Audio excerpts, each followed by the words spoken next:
Hey friends, welcome to Folk Friday. I'm going to have an amazing, beautiful friend join us today. Her name is Holly Mann, and so I just invited her on, and I'm going to wait just a couple minutes to see if she pops in. Put all my calming oils on. There she is. I'm going to invite you in. Come on in. Welcome, welcome. Yay. Girl. I can hear you. Can you hear me? See me? I can see you. I can hear you. Hello, hello. I have a question. I have my air conditioning running right now. Can you hear it? A little bit. It's not bad. Okay. It's seriously the only, oh, I can't hear you now. Can you hear me? Now I can. Yeah, I turned my AC off, so I'll probably start sweating. Well, I'm going to turn mine off. And if I start sweating, I'll turn it back on.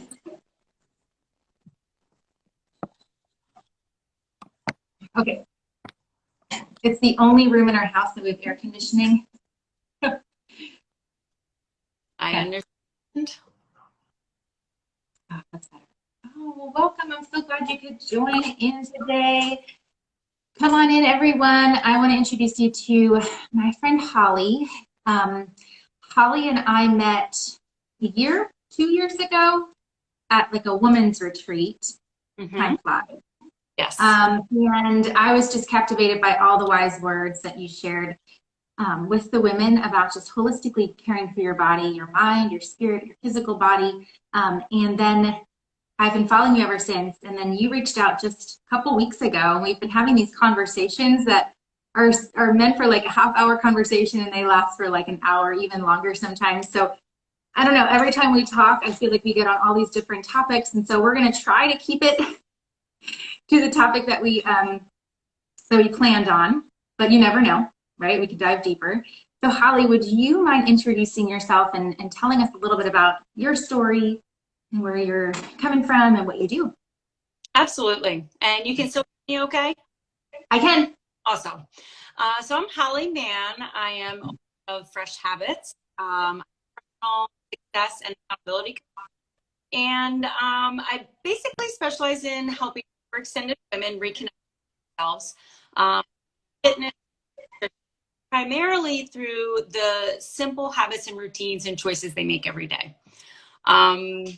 I ended up where I'm at after years of really trying to figure out how to navigate life after I earned my college degree at Penn State, graduated college with a major in Spanish and international business.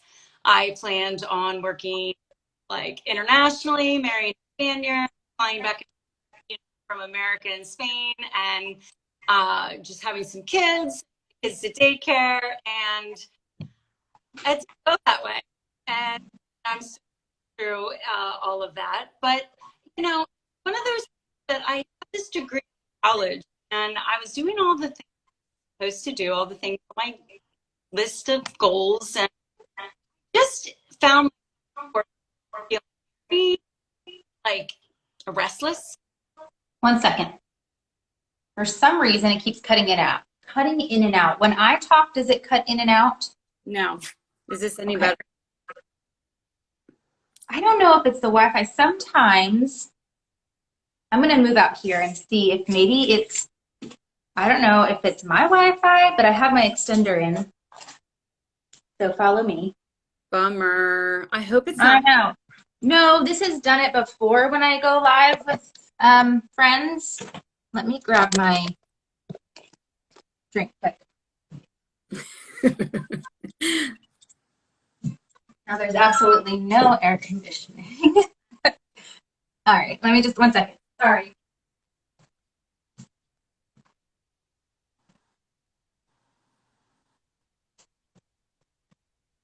Okay, technical difficulties here. Let's see if this works. Okay, so.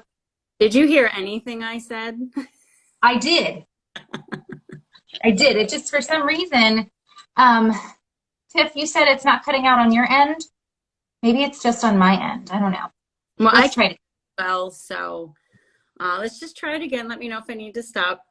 And I'll just continue. I mean, I just found myself, like I said, restless, agitated, unfulfilled. And I didn't even have kids yet. And I'm thinking, how in the world, like, does all of this work? How do you show up for work? How do you show up for yourself, your husband, your hobbies, your kids? And so I've been experimenting for literally the last 15 years in how do I, I'm an educated woman. I feel like I have value I can bring to the world, but how do I do that? Is it in a 9-to-5 job? Is it, am I supposed to be home raising my kids and just wait till my kids are older and then figure it out? And I just feel like I can't possibly be the only one that struggles with this. And so really after navigating and experimenting and working for other people, having part-time jobs inside the home, outside the home, I finally had the courage 2 years ago to pull together my personal experience and start to share my strategies with other women and help teach them ways they can prioritize themselves.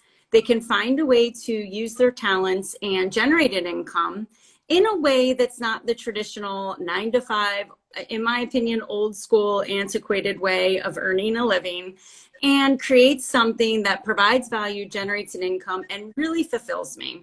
And really, that's how Fresh Habits was born. That's awesome. And I think the, that connection that you and I have is feeling really similar in that, like, just leaving, we were just being an educated woman and leaving a career to raise a family. And that's what I dreamed about doing my entire life, is just to have children, raise animals, get married, all the things, but then just felt kind of restless. And I think that word really stands out to both of us, like restlessness. And how do we navigate that feeling as a mother, or not necessarily even a mother, but just as a parent, as a human being, that we all go through these things. We go through these seasons of restlessness. And it's really when we hone into that, it is our outside world. It's it's the things that are resonating within us it's a growth season. And there's so many things that, we can do as humans to just kind of stuff that down, specifically mothers, where we feel like we're being selfish. If we even think about, trying something new, doing something different. And I love how you said, the traditional, we titled this non-traditional motherhood, because, that could look so many different ways, but I grew up with a mom that she was home for a little while and then she went back to work part-time. So I still had a mom that worked, my dad worked, and it looked a little bit different, but you and I were doing this a little bit different, and it might look different for other people. It might look different for you. It might look like you're working full-time, but you're having this restlessness inside of you to do something different and to grow outside of those comfort zones. So as we talk about restlessness, Holly, how are you going about that feeling and overcoming that? Well, it's an ongoing process, and my levels of restlessness shift and change and come and go. And I would say, honestly, I have really committed to being with the feeling and observing it. And I've had to create space of quiet for myself to even sit with myself and say, what is going on? Like, what is it that, oh my gosh, I have 5 minutes left of screen time on Instagram. It's going to cut me off. I don't know how I just got an alarm telling me I've hit my limit. See, I have boundaries on how much time I spend on social media, and I set my timers. Oh my gosh. If it cuts me off, I'm going to have to request to join again. I'm so sorry. Well, we can even keep it. We can, let's just keep talking, and then we can request to join again. And hey, no worries. Unbelievable. But honestly, I feel like I've always wanted a lot from life. I've always wanted connection and meaning. And until you're a mother, you don't always know what you're going to feel like when you're a mother. You don't really know. And I think that was the big surprise for me, was I just had this big plan.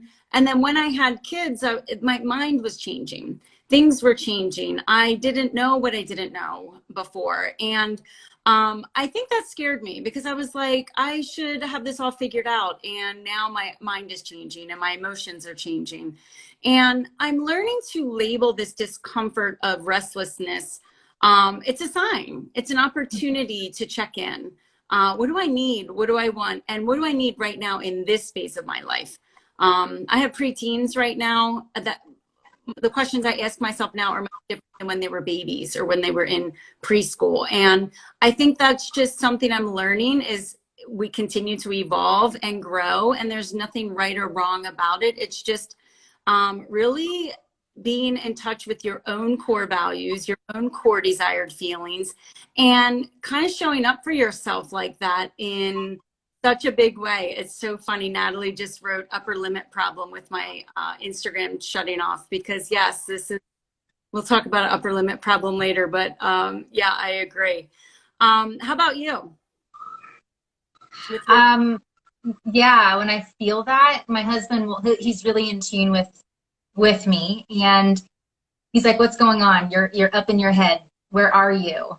You're not here." And I'm like, I'm going through a transition right now. I'm going through growth, and I used to really resent that, and I used to be very fearful of it because fear of the unknown. And now I embrace it, and I'm like, ooh, what is on the other side? This is going to be good. Like, I know I'm going through some transitions and getting out of comfort zones, but just leaning into it, and leaving space, like leaving space in my calendar.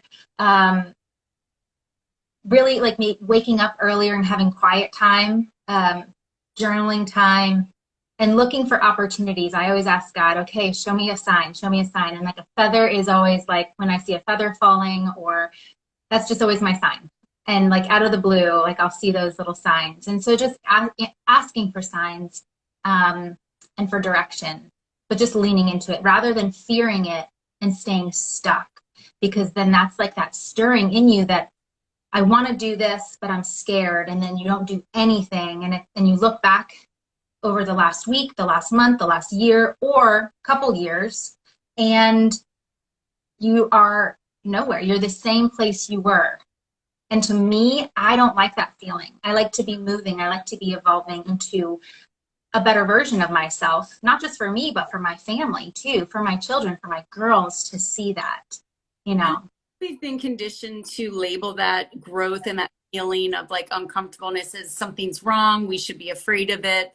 I'm learning to relabel that as, ooh, what's on the other side of this? Because this is uncomfortable. It's new. There's some way I'm changing and evolving that I'm not used to being this way. I'm not used to thinking this way or behaving this way or having these boundaries or having this confidence or trying something and saying, well, if it sucks, it's okay. Like, I'll figure out what not to do from it. I don't know. And that's not natural to me. I'm very trained to over prepare.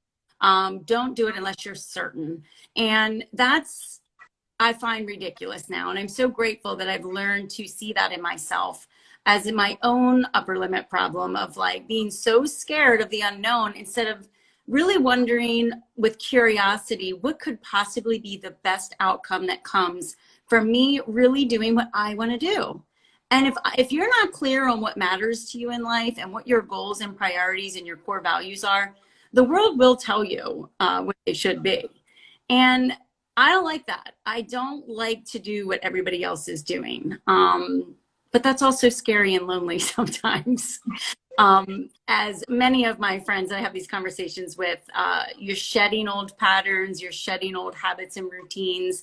And then all of a sudden you're like, oh no, like, what do I do now that I don't have the fullness of those behaviors?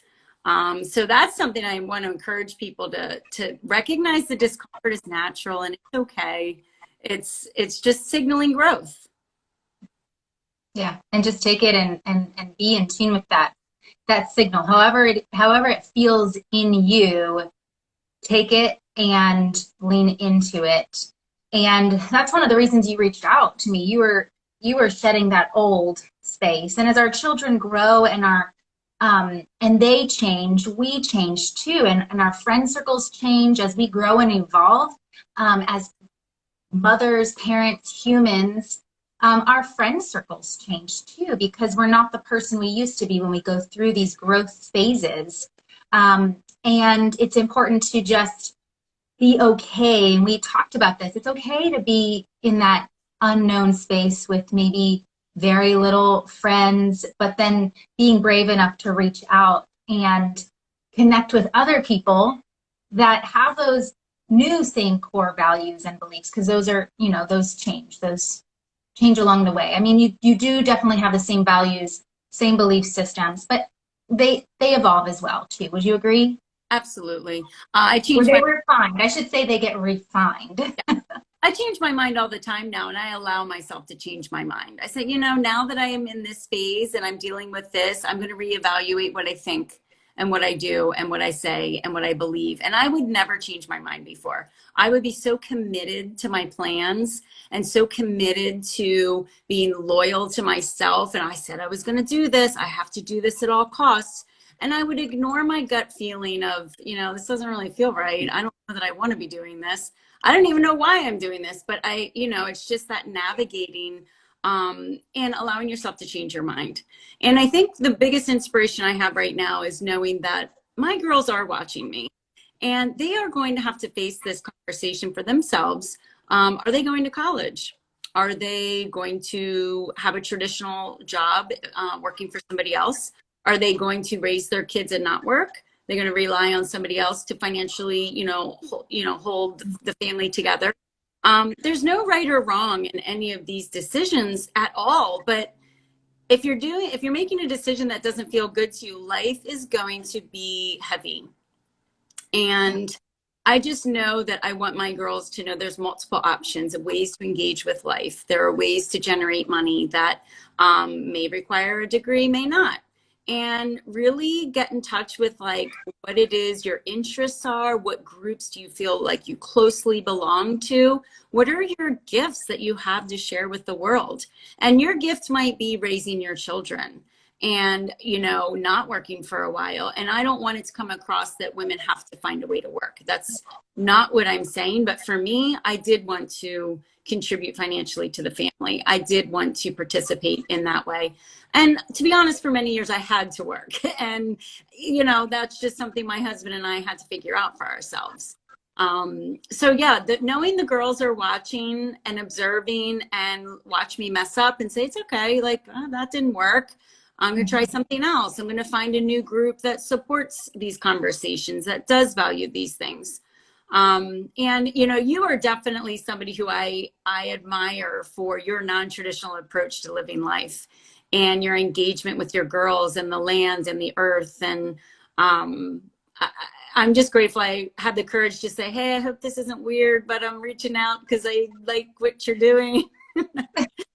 And I want to encourage everybody to do that because the world is filled with amazing people. And we get to connect with them like this easily. You don't even have to live in the same neighborhood to really engage with meaningful conversations and interactions. So I definitely want people to keep seeking if they don't know where their group is. Yeah, absolutely. And I'm so glad that you reached out too. I know it can always be scary. I know for me, I am such a introverted extrovert. I love people, but I'm always that socially awkward person that I don't how do you start a conversation? I remember going my first semester at college, my mom would be because I hadn't made any friends yet. My mom's and it was just awkward for me because I had that close friend circle in high school, but we just all went our separate ways. And it was just because I was, small school, very traditional family. And so I went into, this big wide world of college and I'm oh my goodness, people of different color, nationality, belief systems. And it was just shock, and my mom was so do you walk to class with your head held high and a smile on your face, or do you walk to class with your head down? I was my head down. That's just that. And that's a learning. That's something that I had to learn to do, is just ask people to just, do something, or, hey, can we have a conversation? Just like you did, just reaching out. And that's a skill. And I feel that's really important for our girls to know too, Because I only had that conversation like in college, you know, like this is how you communicate with people. This is how you talk with people, or this is how you solve problems if you're not agreeing. We never talked about those things. And so, and I had amazing parents, but I don't think conversations were as open.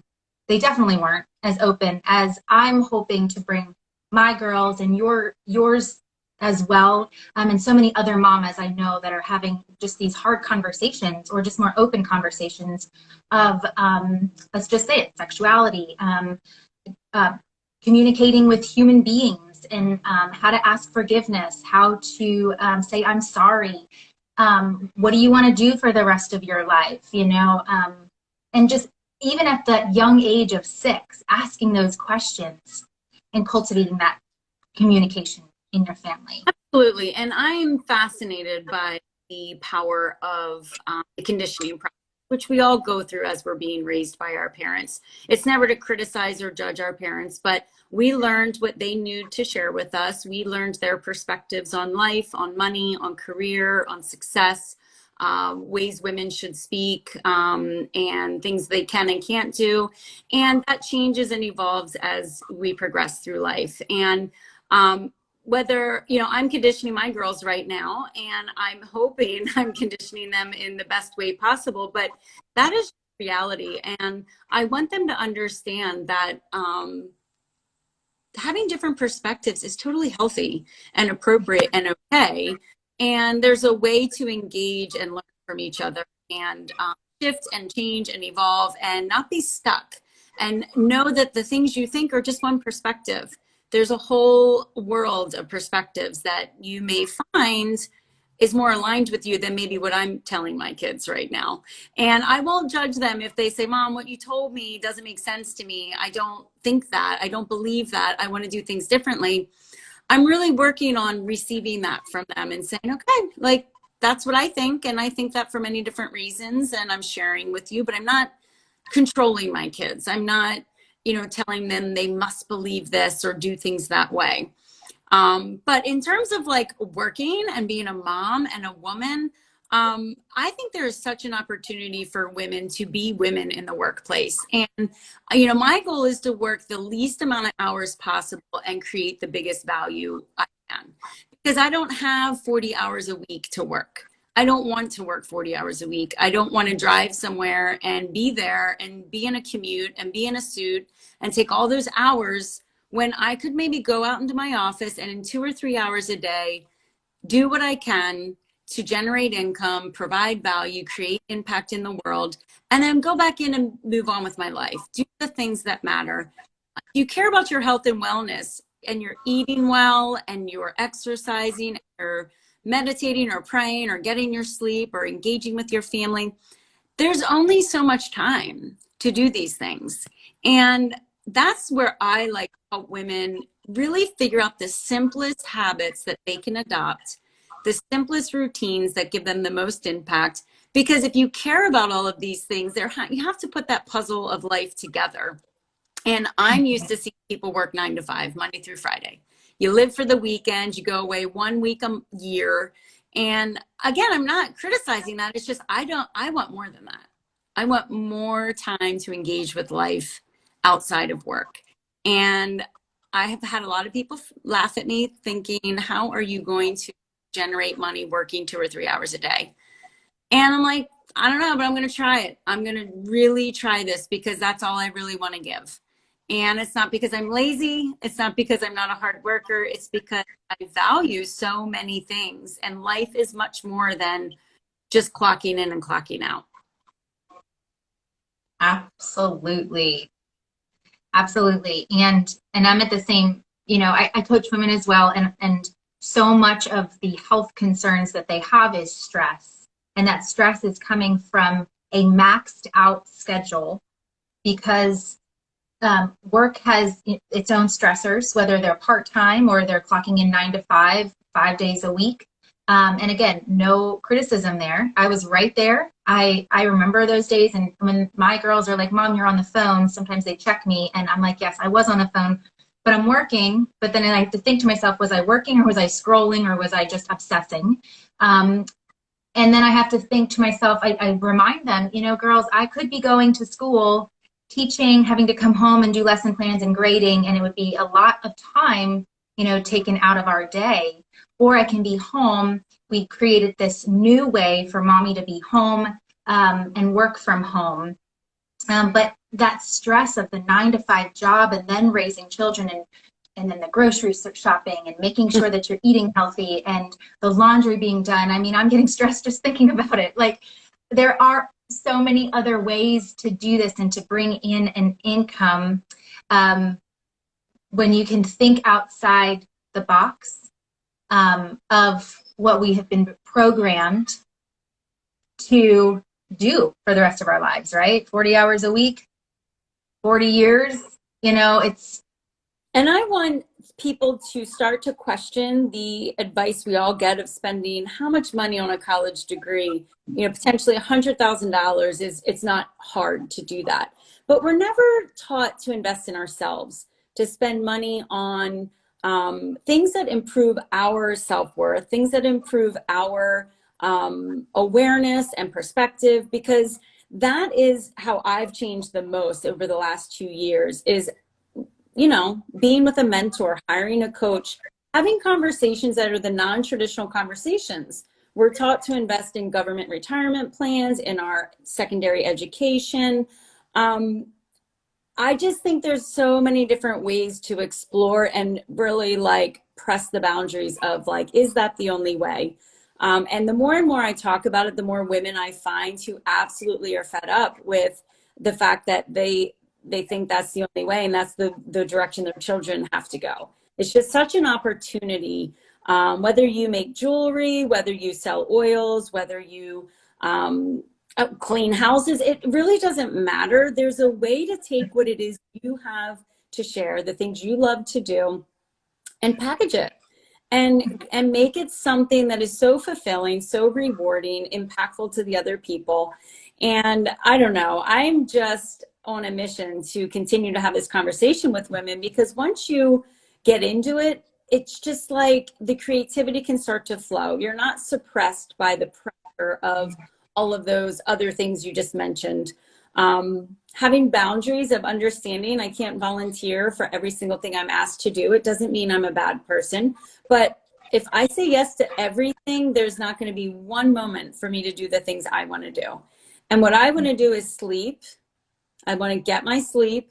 I want to eat well. I want to meditate and read and engage and exercise and raise my kids. And it's just time to really decide where you have, where you can spend your time and energy that impacts you and your immediate circle the most.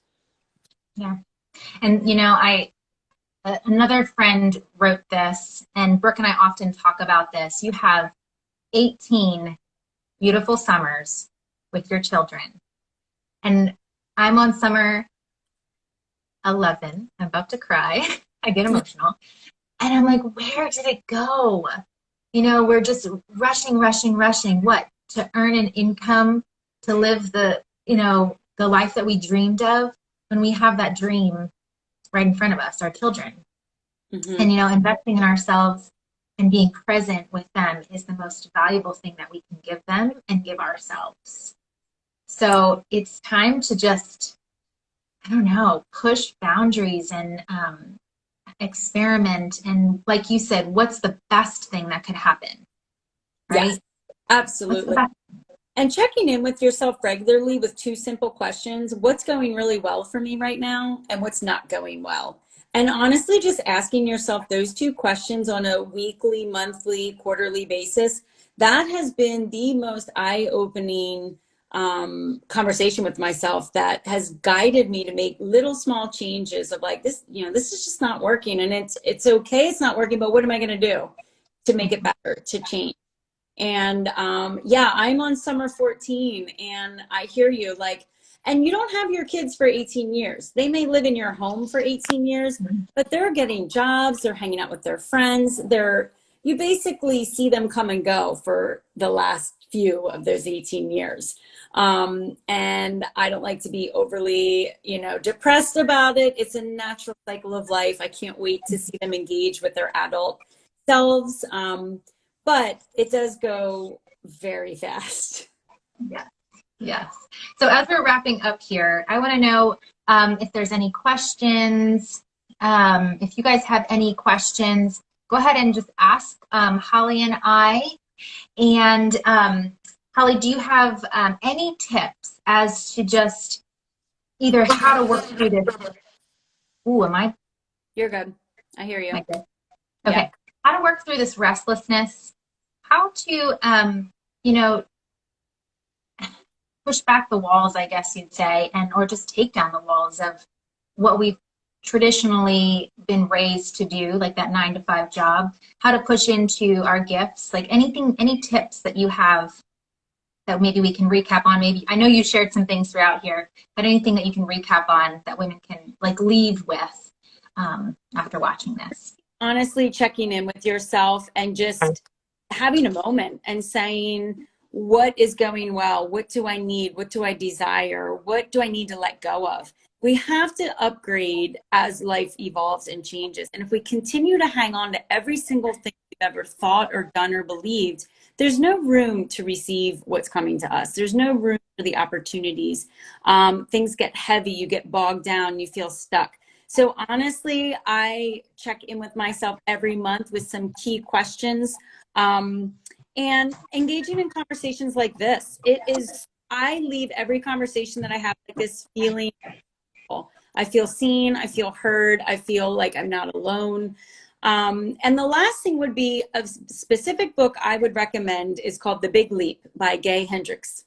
And that book addresses growth. It addresses your zone of genius you should be in. It addresses the challenges that come and the discomfort. And it's natural. And the more you educate yourself on the process of growth, you can lean into it with much less fear. So that would be a few things I would suggest people can do immediately. Yeah, that is wonderful. And I just thank you so much for reaching out and and connecting. And I'm just excited for more conversations to come. So if any one of you want to reach out to Holly, I will tag her in this post. This will be up as an IG story, so you can go follow her. She is a personal success coach. So she does take clients, and you can reach out to her. And y'all are on here, so you know how to find me. And I just, again, want to thank you so much. And thinking if there's anything else, anything that you wanted to share before we leave. No, I would love to have another conversation on another Friday, because as we know, this could go on in multiple different directions, and it's an important conversation.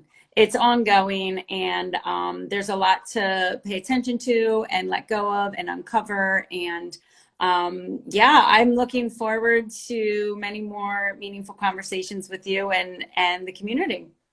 Yeah, and I hope you all leave here blessed and just feeling inspired to go and lean into that restless feeling and tap into, what's inside of you and that potential, all your gifts, all your talents, and how you can use them for your family and for others as well. So have an amazing weekend, friends, and we'll talk soon. Bye. Thank you. Bye. Bye. Yeah, take care.